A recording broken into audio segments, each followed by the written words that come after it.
Hello बच्चों, let's read a given question. The question says we need to match column 1 with column 2. So column 1 में हमें A given है television signal, B given है radio signal, C given है high quality music, D given है human speech. Column 2 में corresponding frequencies are given. P is 3 kilohertz, Q is 20 kilohertz, R is 02 megahertz, S given है 06 megahertz. We need to choose the correct answer for the from the following options given below. Option A given है AP, BQ, CP, DR. Option B given है A S B R C P D Q. Option C given है A S B R C Q D P. Option D given है A P B Q C S D R. So इस question में we need to understand about the concept of bandwidth of signals.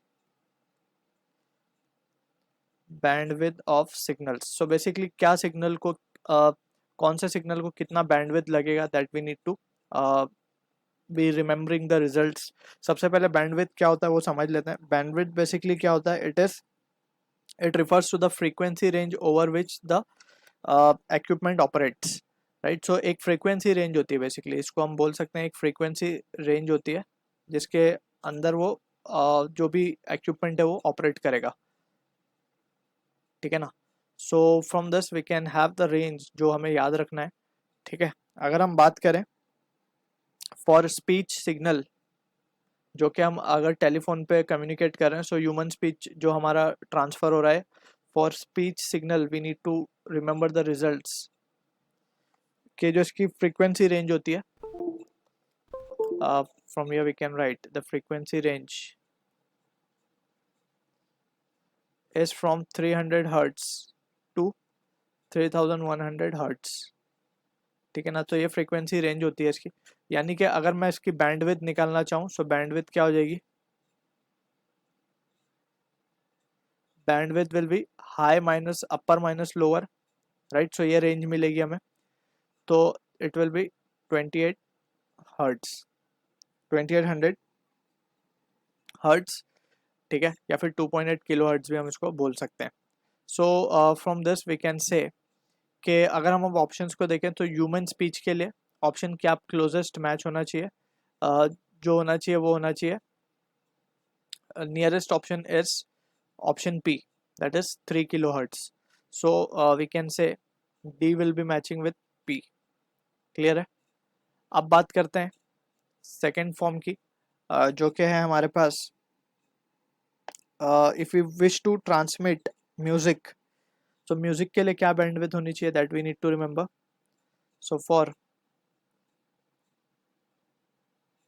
Music we can say जो frequency range होगी that is approximate, we have been given with the value as bandwidth of 20 kilohertz. इसकी bandwidth की value directly we have to remember as 20 kilohertz. so यहाँ से हम देख सकते हैं कि high quality music C जो मैच होगा वो होगा Q के साथ. ऑल्सो यहाँ पे जो 20 किलोहर्ट्ज हमने लिखा है that we need to remember के जो ह्यूमन की ऑडिबल रेंज है, human audible range is from 20 hertz to 20 kilo hertz.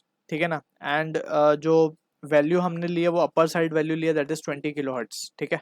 अब बात करते हैं ऑप्शन ए की. ए में बोला गया टेलीविजन सिग्नल.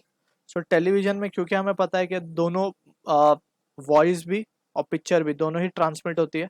सो यहाँ पे जो बैंडविड्थ हम एलोकेट करते हैं दैट इज अराउंड 6 मेगाहर्ट्ज. ठीक है.